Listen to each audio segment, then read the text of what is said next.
What's up, guys? Welcome back to another episode of the E for Explicit podcast. And today I talk to Professor Elizabeth Loftus, who knows a lot about your memory. More importantly, she knows about why certain memories come together, whether you're testifying in court, whether you're getting interrogated by police, why these things happen in your memory. She's a brilliant person. She also has worked on some high-profile cases, like she was consulted for the Menendez brothers murder. She just did Robert Durst, the guy who is on trial for killing his best friend and ex-wife, Michael Jackson, Martha Stewart. She was also consulted for the Oklahoma City bombing and actually got to interview Timothy McVeigh, which we talk about in the episode. Crazy story, very eerie. You don't want to miss it. You want to check it out just for that alone. She was also just recently showcased on a TV show on Showtime called Buried, about a 20-year-old murder from 1969 that was brought up in 1989. It was actually the first case to ever go on trial and produce a conviction about repressed memory, which 20-year-old murder, a woman said, "Hey, I actually remember my dad killing my best friend when we were 8. Here's what happened." And it is fascinating. It is crazy. Check it out on Showtime. She's in 3 of the 4 episodes. Fascinating stuff. Like this video, subscribe to the channel, and don't forget to hit that bell notification so you get notified every single time my face comes on your screen, which is every week. So I would really appreciate that. Follow. Our channel is getting a little bit bigger. It's growing by the day. Check me out on TikTok as well, blowing up over there. All those links will be in the description below. But this episode is pretty crazy. Elizabeth is a very interesting person, and she just has a plethora of information of things that you don't even think about when it comes to memory. I have memory issues myself, or at least I thought I did till I talked to her.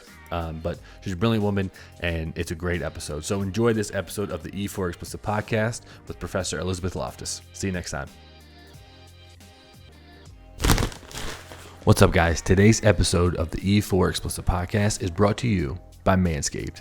They're the best in men's below-the-waist grooming champions of the world. Manscaped offers precision engineered tools for your family jewels. Manscaped just launched their 4th generation trimmer. This guy, the Lawnmower 4.0. You heard that right, the Lawnmower 4.0. It's got a flashlight. So join over 2 million men worldwide just like me that trust Manscaped and get an exclusive offer just for you. You're going to get 20% off plus worldwide free shipping. Use the code explicit20 at manscaped.com.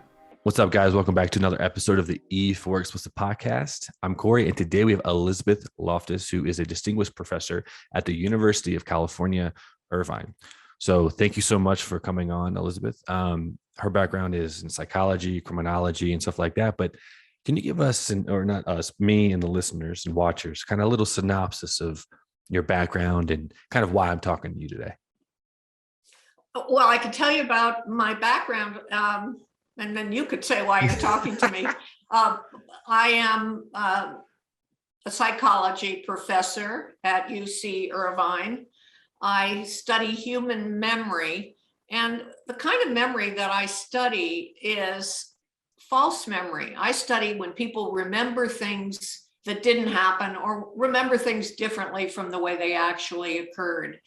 I do experiments in which we investigate why and how people come to develop false memories. And because of this research, I'm occasionally asked to get involved in legal cases where somebody's memory is an issue and somebody's memory is disputed. Right.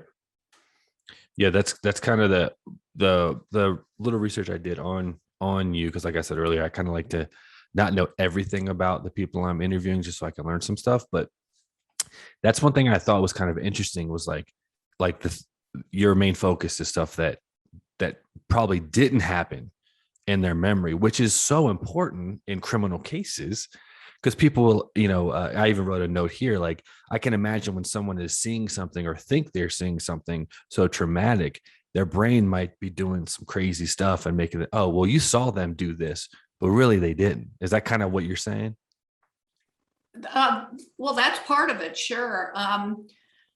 In some of the cases, there is a question of there really was a crime, but the question is who committed the crime. And a witness to the crime might be asked to make an identification, go to a lineup, look at a set of photographs.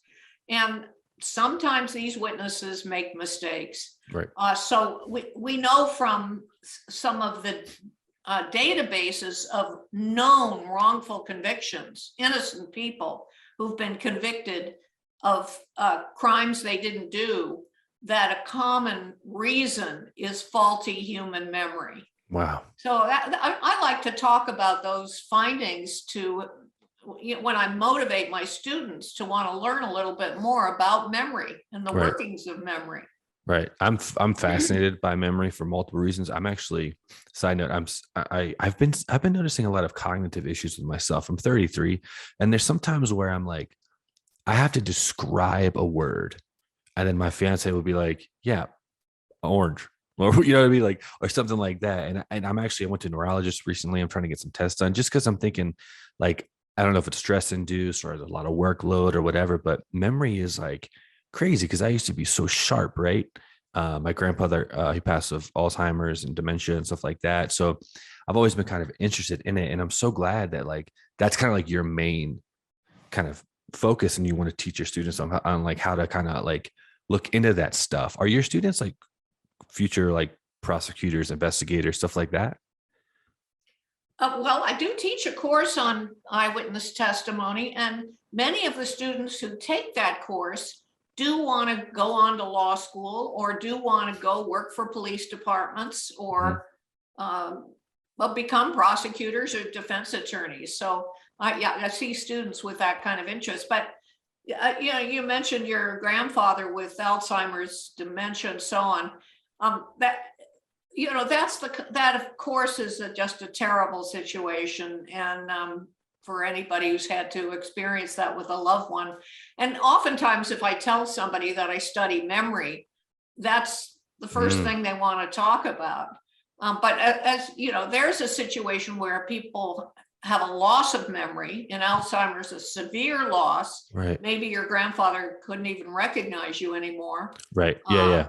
I was the only one he actually could recognize. He thought my sister was my mom at her age. It's like he backtracked. You know what I mean? Yeah.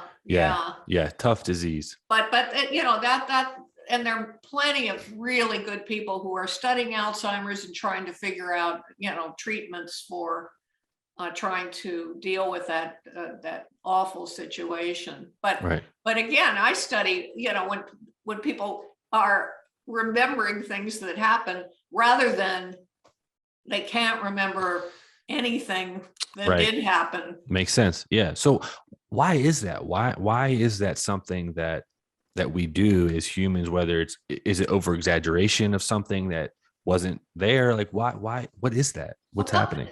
Well, one of the common reasons why people remember something that didn't happen is they're exposed to some suggestive information. They are interrogated by an investigator who has an agenda, has a hypothesis about what happens, maybe communicates that idea even inadvertently, and causes the person they're interviewing to develop ideas, and they can crystallize and start to feel like memories. Wow. So kind of like confirmation bias? Well, confirmation bias is when you seek out information that supports your pre-existing biases or beliefs, and you ignore or reject or overlook information that contradicts it. It's a little bit different a phenomenon. Okay. So what you're talking about is something that is maybe implemented into your brain by someone else or other influences. Yeah, exactly. Okay. Wow. That's crazy. Well, that makes sense because I see a lot of wrongly convicted people that, some of these interrogation videos, 8, 10, 12, 14 hours long, by the time they're done, the person went from like not admitting to anything to basically telling the police officers what the police officers are telling them, which kind of gives them a conviction, right? Or a confession, not conviction. Right. Well, that and false confessions. There are many routes to somebody confessing to something they didn't do. One of those routes is that people get questioned in a highly suggestive or biased way, and they actually start to believe that maybe they did something that they didn't do. Wow. But other times people are confessing wrongly for other reasons. Like I mean, what? when 200 people confess to kidnapping the Lindbergh baby, I mean, there's something else going on that they were exposed to suggestive questioning. Wow. Because they were all being fed the same stuff. Well, sometimes there are mental health issues. Sometimes people just want to be connected to a high publicity case, Right. to feel important. What led you down? Why did you get into this kind of stuff? Did you kind of fall into it, or did you always, kind of look into memory and that kind of like criminology and psychology and stuff like that? I think it's a little closer to falling into it. I was in graduate school quite a while ago now. I was at Stanford. I was working on a project that I wasn't that excited about, but I took a class with a professor who was interested in memory, and he invited me to work on a research project with him that he was interested in. And so I started to do some memory work with that professor, and that began my path on the road to studying memory, then false memories. And I have always been interested in legal issues, legal cases. So I think I kind of merged my new expertise in the area of memory with an interest in legal cases, and started studying eyewitness memory. Right. So let's talk about, if we can, some of those, just so everyone listening or watching, some of the cases that you have worked on. The Menendez brothers murder case, right? Well, I consulted on that case. Consulted, yeah, right. I don't mean like work on, like where sometimes I actually testify, sometimes I consult and don't testify, and I might not testify for a whole variety of reasons. Right. My opinion doesn't fit with what the lawyer is looking for and wishes for. Or we do some kind of study and it doesn't work out quite the way the legal team had hoped. Or right. So, like, let's say, for instance, Menendez. I mean, Oklahoma City bombing, right? Timothy McVeigh, correct? Well, now I consulted in the McVeigh case. Right. The issue had to do with the memory of the employee at the Ryder truck location. Wow. Where Timothy McVeigh had rented the Ryder truck. Yep. And this particular employee had remembered that Timothy McVeigh had come with another individual, somebody who I think had a particular tattoo and was maybe wearing a particular hat. And this person became John Doe number 2, the person who is supposedly there renting the truck with Timothy McVeigh. It turns out there was no John Doe number 2. He was a person who had accompanied a different individual who was renting on a different day. So there was a memory mess in that situation, having to do with the memories of that employee. Wow. And that had to be sorted out. Right. And because that could have led investigators down a whole different rabbit hole, right? Right. Because everybody was looking for John Doe number 2 and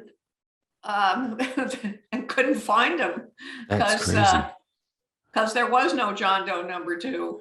So he was just mistakenly thinking that they were together. Right. How do you find that out? I can't even remember the way. I think eventually they actually found that the John Doe number 2 had come on a different day with a different person, put it all together because he had the tattoo that this guy remembered. And right.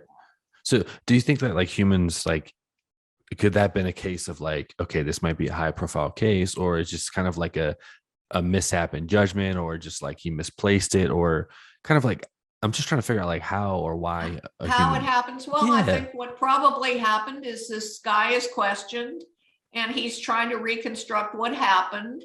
And when you recall memory, what you're really doing is sort of taking bits and pieces of experience, sometimes happen different times, different places, bringing it together to construct what feels like a memory. Mhm. And that's what this guy did. He Wow. constructed a memory with bits and pieces from different days and came up with something that was somewhat mistaken and created a problem or an issue that worried the prosecution and the defense in that case.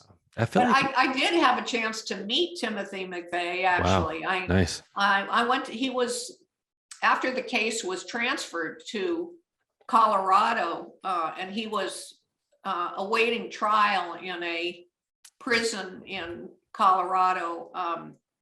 I went to meet him, and it was quite an interesting experience. I went to the prison and met him in a room where he was with his lawyer. So it was the lawyer and Tim McVeigh and me. And he said, I'll never forget this experience. It was so strange. He said, "Tell me about yourself, Beth." Beth is my nickname, and Beth is the name that I had as a child, and Beth is the name that my close friends call me. But I'm meeting a man for the first time, and he says, "Tell me about yourself, Beth." And I thought, oh, this is a little weird. That's weird. Feeling a little like Jodie Foster. Yeah, Hannibal Lecter. Yeah. Yeah. Hello, Yeah. Clarice. Yeah. So, Wow. so I started to try to tell him, why his lawyers were talking to me and that there were some memory issues in his case that I would be looking into. And I said, let me send you one of my books. And you can just read about what it is I do in these cases. He said, well, I don't really read books. I'm more, kind of into magazines or something. I said, this is a really easy book to read. And when USA Today published the 10 books that John Gotti had in his cell, in his jail cell or prison cell, my book was one of them. So, What? and I made some comment like that actually really helped my sales. And McVeigh said to me, all right, send me the book. Send me the book. I'll let people know I'm reading it. Maybe that'll help your sales. And I thought, oh my gosh, this person accused of this horrible, horrible crime and all the children who died in that bombing. Right. And he wants to tell people he's reading my book and maybe it'll help my sales. It was just so incongruent. Not what you probably expected going in and talking to him, I assume. No, not at all. Not at all. But it just shows you, that what Brian Stevenson always says is people are more than the worst thing they've ever done. Right. That's true. You know what's funny? Something's Kathleen Puckett, Dr. Kathleen Puckett. She's the FBI agent that worked closely to get Ted Kaczynski.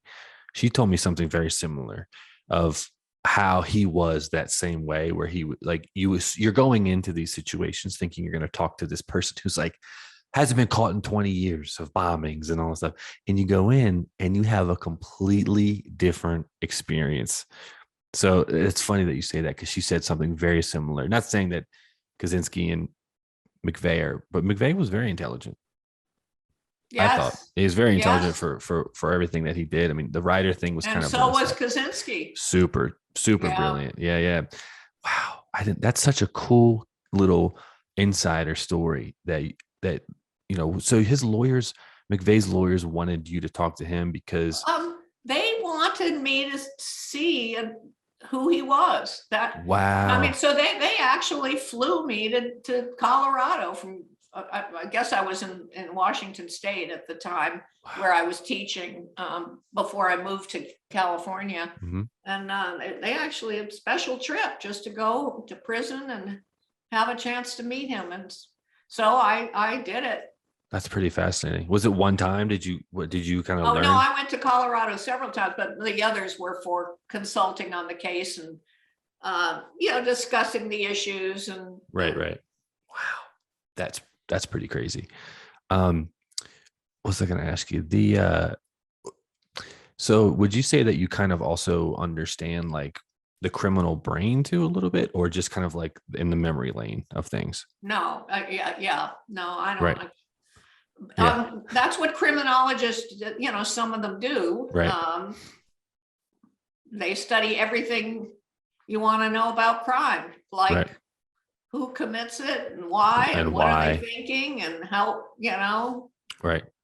So, as far as testimony goes, right? When someone is testifying, you ever seen what is it? You ever seen My Cousin Vinny?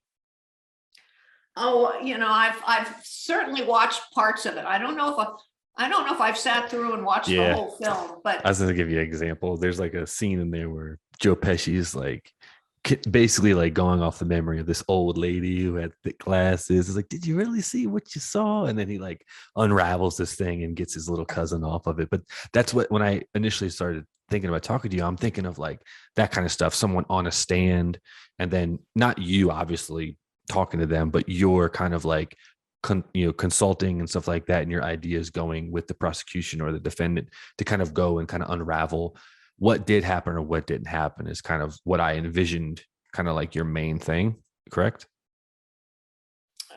yeah, because usually what happens in a case that I'm involved in is that somebody's got a strong memory of something that supposedly happened, and it's disputed. The other side says, no, it didn't happen that way. Right. So how can this person be so confident and detailed and emotional in their telling their story if it didn't happen? Right. And I can sometimes help the lawyers understand what's going on in that kind of situation. Right. And a lot of that, I know we kind of touched on a little bit, but more of like the why of, like you said, because I've definitely, I think we all kind of do this.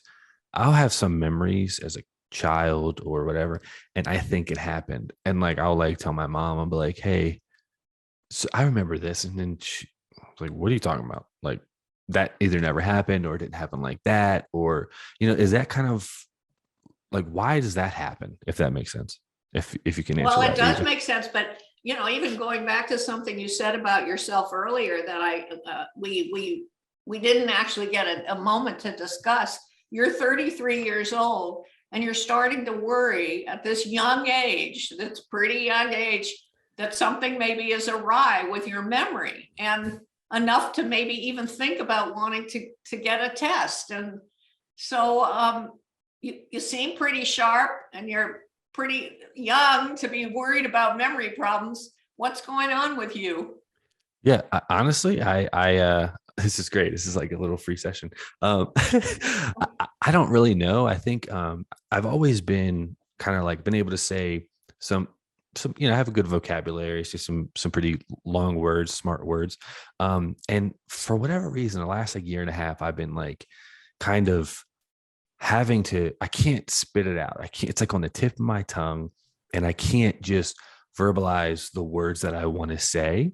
So I'll literally describe it, and then my fiance, whoever I'm with, will just like blurt out like what I'm talking about like that. And I'm like, man, like it makes me feel so dumb.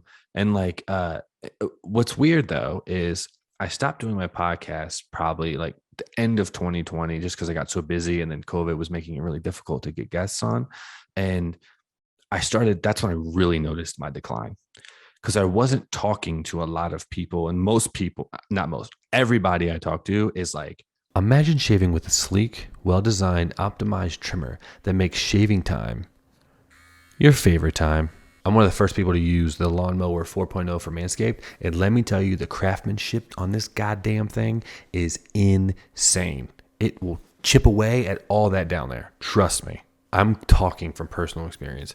I use the lawnmower, get a little trim, and then I follow up with the ball deodorant. Let me tell you, If you like to go on hikes, if you like to just go outside and it's sweaty or it's hot out, swamp ass is non-existent. I could not go anywhere without the ball deodorant. I travel everywhere with it. It is a lifesaver, trust me. Manscaped engineered the ultimate groin and body trimmer by focusing on intelligent functionality and a grooming experience you'll never forget. The 4th generation trimmer also features a ceramic blade to reduce the risk of accidents. And thanks to their advanced skin-safe technology, I feel way more comfortable shaving my boys.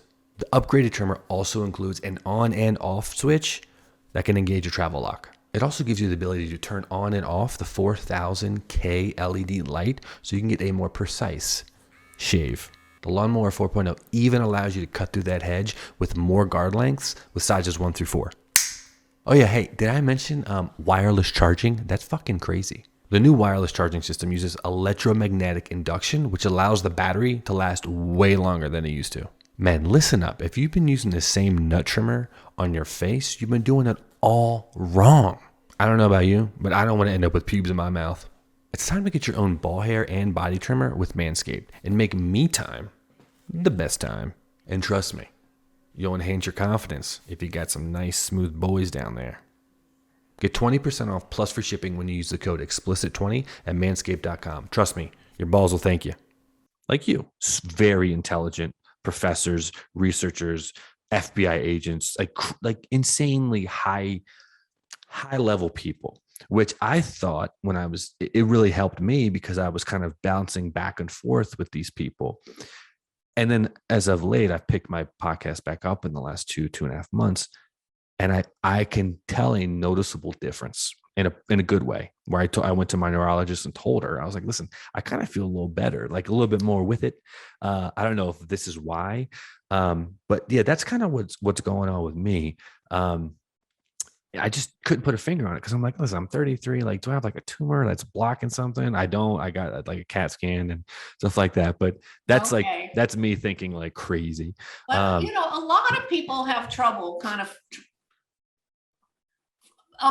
finding that word you're looking for. That's what she said. Yeah, yep. And that's such a common experience. And usually if you just kind of leave it, then, it'll come back to you. Yes. Yeah, that happens all the time. And it's just like, I think it's because I've never had to do that. I've always and I have ADHD when I was a kid, Ritalin, Adderall, all that stuff. And she actually told me, she said she's seeing a lot of not so much memory loss or cognitive stuff. She thinks more for adult patients that were on Ritalin and Adderall. Hold on, I froze.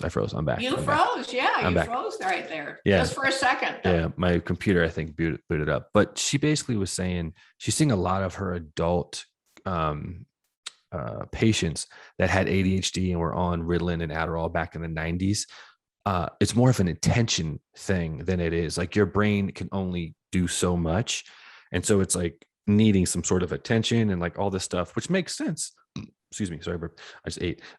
She basically was saying like, that's kind of what she's seeing in a lot of her adult patients, if that makes sense. I don't know if it's me or not, but that's kind of the synopsis she gave me. So I hope that's it. And I wonder if it has anything to do with the pandemic, because there's, a lot of people who are, that's a good point. Are pretty stressed out, but with all the uncertainty about it and all the lack of motivation and all the online Zoom, remote everything, and all the days blending into every other day. So you sometimes can't tell a weekend from a weekday anymore. That's spot on. That's spot on. Yeah. So I mean, wow. That I think could create a little brain fog.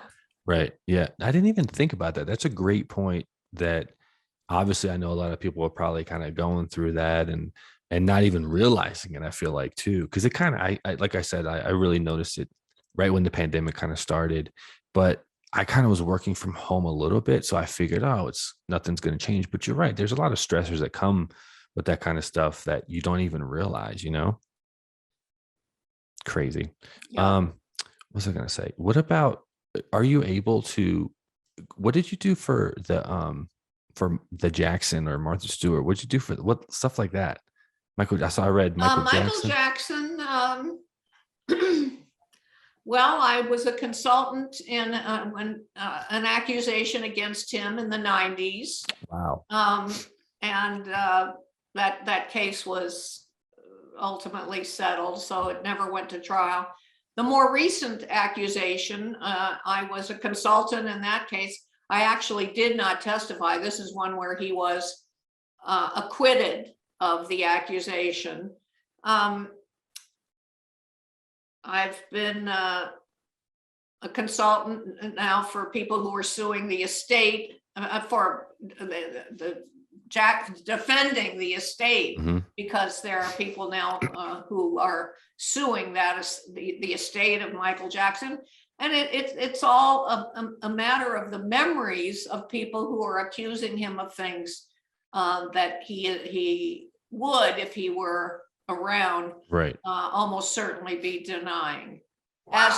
As he was in that the case from about 10 years ago when he was prosecuted in Santa Barbara. Yep. Yeah. That, I don't know if you watched it, but that was it? I did. Yeah.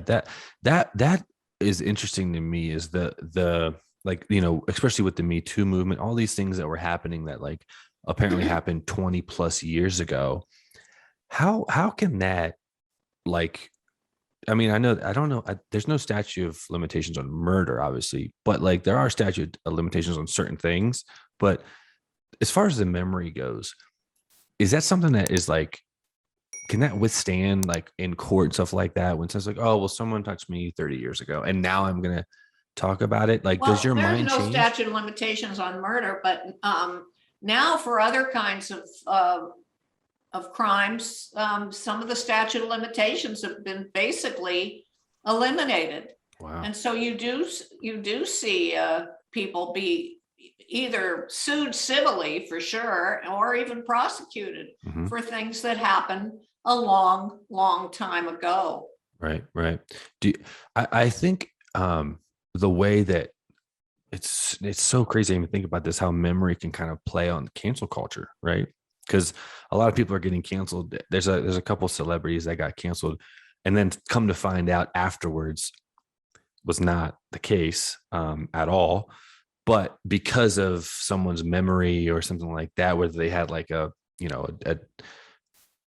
gripe against them or something like that, is that something that you kind of see as kind of like could be a problem too, if people don't really understand like memory and stuff like that?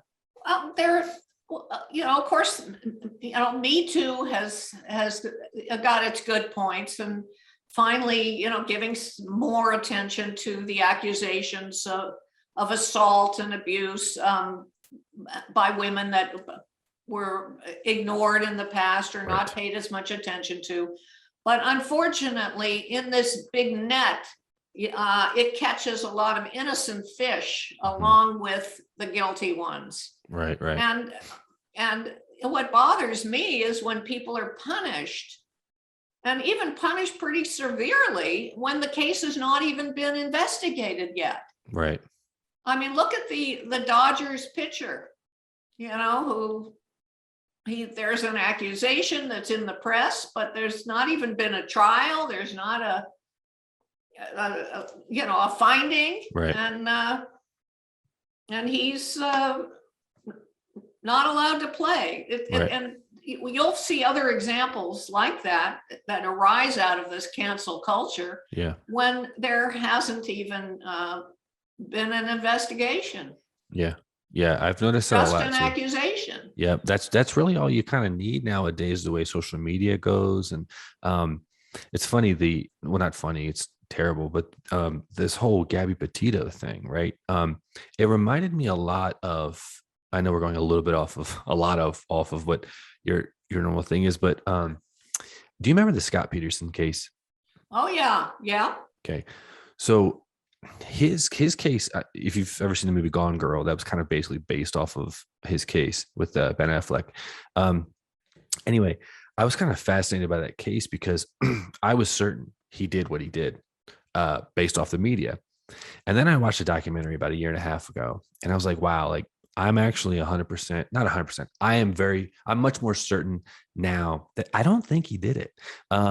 Based off the evidence that was never talked about in the media, that was talked about at trial. But to your point, he was already crucified, prosecuted before he even stepped foot in that courtroom. And that's what brings me to the Brian Laundrie and the Gab Petito thing is, at first I was like, okay, he's missing, he's not talking to the feds, he's not helping, blah blah blah, he's definitely guilty. And then I thought, like, well, wait, Scott Peterson was out there looking for Lacey. He was helping the cops. He was with her family. He did not lawyer up right away. And all of those things completely backfired, not in his favor, because then he just, as soon as they found her body, they're like, okay, we got to pin this guy. And he didn't really kind of get like the fair like handle on things. But this other guy, Brian Laundrie, I'm like, okay, well, maybe he lawyered up. He's staying out of the spotlight. He's not in searches. I assumed he was like doing what you kind of would do if you kind of either were in trouble, or even if you weren't, you were just covering you're just covering your ass kind of thing. So I don't even know where I was going with that, but I was just curious of like. Well, I'm glad you brought this case up, because cool. It's just, as we speak here today, we've just learned that Brian Laundrie's remains have been found. Yep. So I am dying to know what happened to him. How is it? Maybe we're gonna have to wait a few days, a few weeks, months until some expert tells us. But what do you think? How did he end up dead? Good question. Personally, I don't know. It's very interesting. I actually had my last episode was FBI agent Johnny Grusing, who talks a lot about, he talks a bunch of serial killers, bank robbers, like all kinds of stuff. And I got his take on it. And he basically was like, especially this is after they found out that she was died of strangulation. She was obviously murdered. And he was like, it was more of like probably a crime of passion. Like, was he planning this? More than likely not. It was just kind of like, hey, she told him, if you do this one more time, that's it. That kind of situation. And it escalated. And he basically used the term of like, a match lit in a room of gunpowder is kind of how he described it. But what gets me on that case is the time frame doesn't add up to me, to where she's been missing since like the middle of September. He goes back. He's got a 10-day head start basically in front of investigators, and then they report her missing. And he's not talking to the feds. The family's not talking to the feds. They don't want anything to do with it. And then four more days go by. The family then says, oh, well, we can't find Brian either. But an additional 4 days has gone by after he already went missing. So I was like, damn, is this family like trying to help him like get out of here? And what's odd on how they found him is they've looked in this preserve. I mean, you've all these resources, the feds, all the ABCs are in there. And apparently the place that they found him was underwater, where he was underwater the first time they looked in this area. But sure enough, the family never wanted to go on any searches. The one time they go on a search, they locate this bag that is waterproof, that has his notebook and backpack in it. And they find his remains, or some of his skeletal remains. So I was just kind of confused of like the timeline of like, it looked like from the jump, the family was kind of like potentially helping him. And then of course, all these investigators can't find a damn thing. And then the one time the family goes out for a search, what do they find? They find his bones and his belongings. So I don't even know what happened. I don't want to say, oh yeah, he killed her. He may have not. I mean, the probability of him not is, especially now that they found his body, is like, I would say very low that it wasn't him, because why would he disappear and potentially either kill himself or whatever? But you're right. Knowing what happened with his body, whether it's, gunshot wound or he got eaten by alligators or whatever it is, I don't know. I think he did it, but I think he had some help along the way. And that's kind of what the FBI agent was saying. He's like, if there's any indication that the family helped him at all, the way that this case has been blown up in the media, the backlash is going to be horrendous for agencies if they don't go after the family. If there's any kind of help there or aid, is what he kind of said. And that's kind of what I was going with. Yeah. Okay. I get you. Hey, there's another case that's back in the news, an old murder case. I don't know if you get Showtime, but I do. Oh, okay. Well, I think you're going to want to watch Buried. Buried. Okay. The show is called Buried. It's 4 episodes. It started airing on October 10th. Yeah. It is a deep dive into a really, really significant murder case. George Franklin was accused of murdering a little girl 20 years earlier. And the only evidence against him was the testimony of his daughter, who said that when she was 8 years old, she saw her father murder her little best friend, that she repressed the memory for 20 years, and now the memory was back. And she repressed her memory for all kinds of other horrible things that he did, and all these memories are back. So he was prosecuted and did spend 6 years in prison until he was convicted, until his conviction was overturned. That's back in the 90s. Wow. And now Showtime, in this program, Buried, has taken a deep look into this case. And I think it just, you'll find that being a true crime aficionado as you are, as I am too. But I was an expert witness in the case, and so part of also on this program.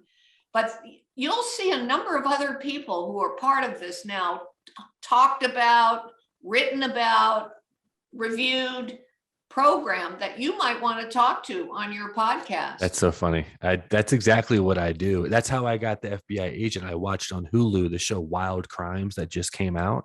Okay. And he was the FBI. It was about Harold Hawthorne, who killed his wife up here in the Rocky Mountain National Park. He pushed her off a cliff.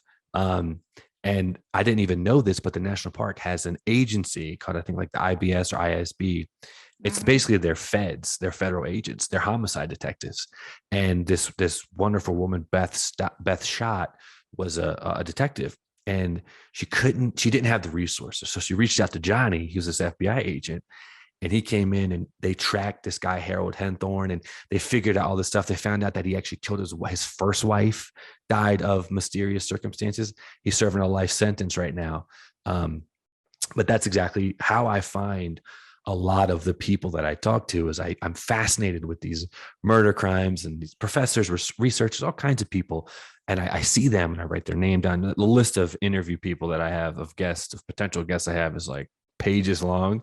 And I'll do the same thing with you. I'll find them on a website or their school. Sometimes it's easiest if they work at a university, because you have your university email that I can just hit up. But yeah, I'm absolutely going to do that. I wrote it down. Well, if you do watch it and you want to interview like George Franklin's defense attorney, or the journalist who wrote a book about the case back in the 90s, he's a journalist lawyer. Yeah, I've got their emails. Oh, that would be amazing. So you can email me and I can send you contact information for some of the people. I think you will just find this fascinating. Yeah. And in a way, I had hopes for this show that it would do something like Making a Murderer, the serial. It would inspire some outrage that some grave injustice had happened here. In those other media depictions, people rise up and they want to free somebody who's sitting in prison. It's not going to happen in this case. I think they created a big dent in the credibility of the memories, and they did a great job there. But you end up walking away feeling like George Franklin wasn't, because he died a few years ago, wasn't a very nice person. Right. And I'm afraid that the typical audience is just going to say, well, okay, so, well, maybe he didn't do that, the murder, but he did other things. And so we're not going to get too exercised about it. And so that's a little bit of a disappointment for me, but it's a beautifully done and, artistically magnificent filming.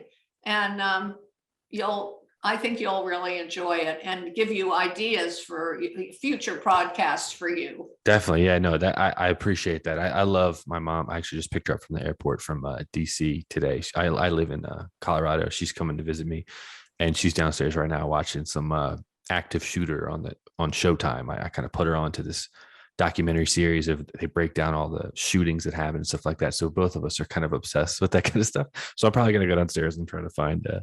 Okay. Well, you and your mother can watch this together then.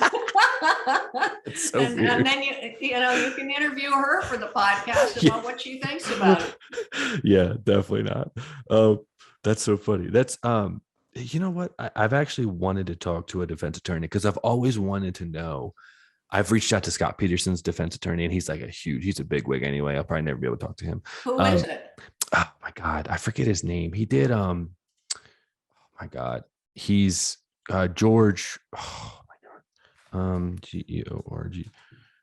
Scott Peterson.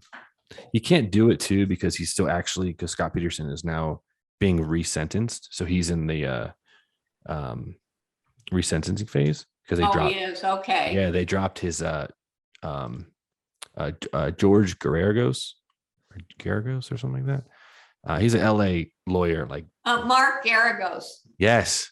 Yeah. Oh no, he's a very prominent attorney. Yeah. So those kind of guys, I've always wanted to know like what makes them tick to kind of defend, these people that have been brutally prosecuted on the media and stuff before they even sent it. It's just like an uphill battle. Like, why do you want to? Like, I'm just so fascinated in that stuff, But let's see here. Okay. One more thing. Are we able to talk about the Menendez brothers? What'd you do with that stuff? Because I thought that case was fascinating. Well, Menendez, I consulted on that case. Leslie Abramson was an excellent defense attorney in LA on representing one of the brothers. And there was an issue about the psychiatrist's memory. There was an issue about the psychiatrist was not allowed to reveal what the psychiatrist revealed about his client, one of the accused brothers, unless his own life was in danger. And so was he was reporting certain memory issues. And so I was consulting on the memories of this psychiatrist about what happened in that session. It turned out they discovered a tape. There was a tape of the session. So once the tape got discovered and was produced, and then there was no more issue about the psychiatrist's memory. We had a tape recording of the actual therapy session, and my expertise wasn't really needed anymore. So that was an unusual kind of case for me, but it had to do with the memory of the therapist. Wow. So once you had the tape, they were like, hey, we don't need his memory anymore. We have this evidence. Yeah. Right. What's the craziest thing? The Timothy McVeigh thing was kind of wild. What's like the craziest thing that's happened to you in your career when it comes to that kind of stuff? Like another encounter like that, or something that you've given the prosecution or defendants that's kind of like flipped something or opened their eyes up to something else? Has it ever happened to you? I'm not sure, what exactly is coming to mind.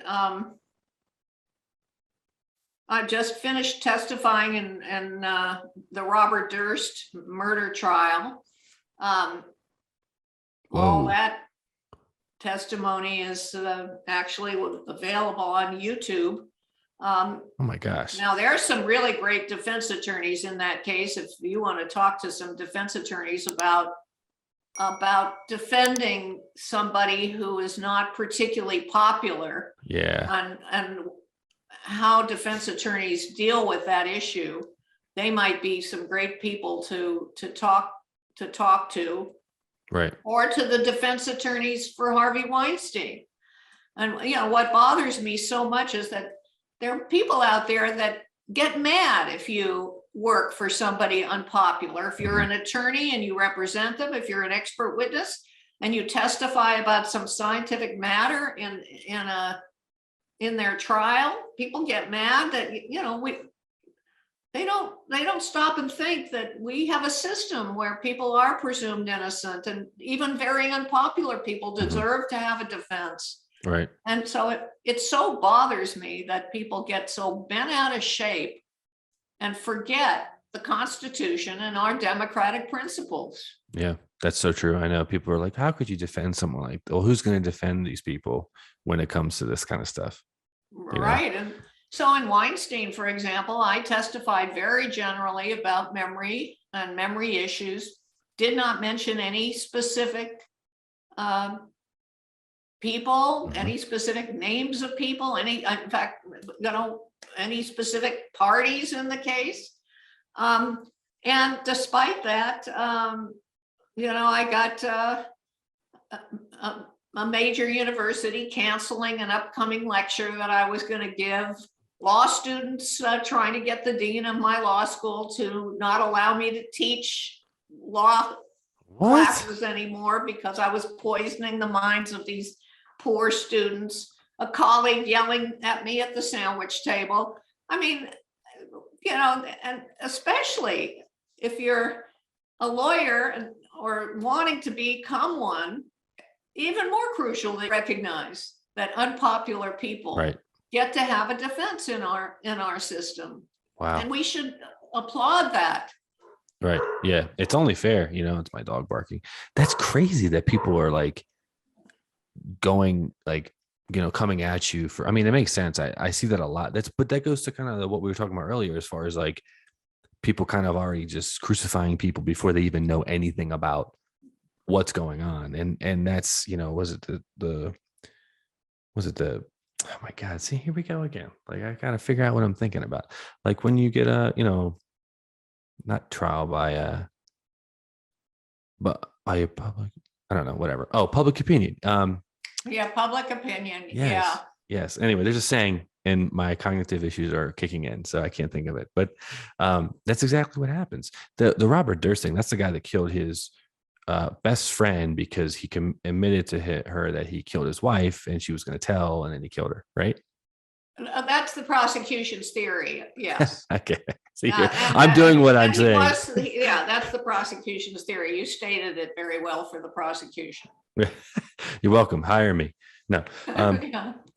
That's so funny. Okay. Well, listen, Elizabeth, is there any books that you want to talk about? Do you have anything coming down the pipeline? Is there anything that you people don't have to buy my books. They can, on my UC Irvine website, I have, about 50 articles that I have uploaded that people can just help themselves for free.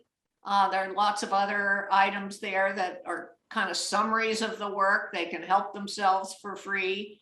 They can watch my TED Talk if they want to get a 15-minute version of the kind of work and memory experiments and theories that I've been writing about. So there's a lot out there that people don't have to pay for. Yeah, there's a whole sheet of things that I clicked a link on your email, and it was like a whole bunch of stuff that I was like just drumming through. I'm like, wow, there's like different languages of stuff. And I was like, oh my gosh, like I only know one language. Oh yeah, you did go to some articles have been written in other languages, and I've posted a few of those just in case people want to read German or Polish. And I was like, damn. Yeah, man. I think Spanish maybe, whatever. Yep. Yeah, that's awesome. But I just want to say thank you so much for coming on. I really appreciate it. Sure. No, I like your enthusiasm and your passion about this, and I really wish you the best of luck. Thank you so much. I'm going to close it out here. That's another episode of the E4 Explicit podcast, and we'll see you next time. Get 20% off plus free shipping when you use the code explicit20 at manscaped.com. That's right. 20% off plus free shipping when you use the code explicit20 at manscaped.com. Unlock that confidence and always use the right tools for the job with Manscaped.